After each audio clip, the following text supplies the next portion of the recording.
Bak pun susu sapu lagu tu nyo. Tu sapu belakang ni je. Alah, biarlah. Cleaner kan ada. Nanti tak ada kerja pula saya.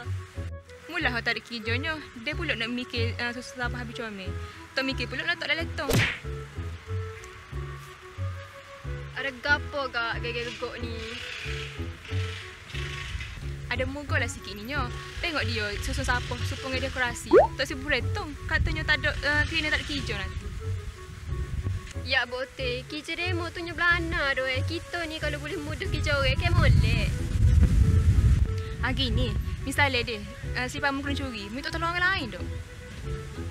Mestilah minta tolong. Mahal tu. Shopee Pay Letter siap. Tu kes lipamu. Kerja mu sore lah John nyarinya. Kau gano. Nani? Gitulah kita hidup ni. Kenapa kak tolong? Sungguh tu, tambah-tambah lagi boleh poso ni ajar kita biar tahu rasa seseorang. Jadi apa salahnya kita tolong orang ingin beberapa orang hok mana boleh? Mana selipar aku? Tak terjumpa ni. Kau hok benda moyak tadi jadi sungguh. Cari molek takut salah letup. Tak apalah. Aku minta tolong cleaner je lah. Tadi ke aku tolong dia buat sapu. Datanglah,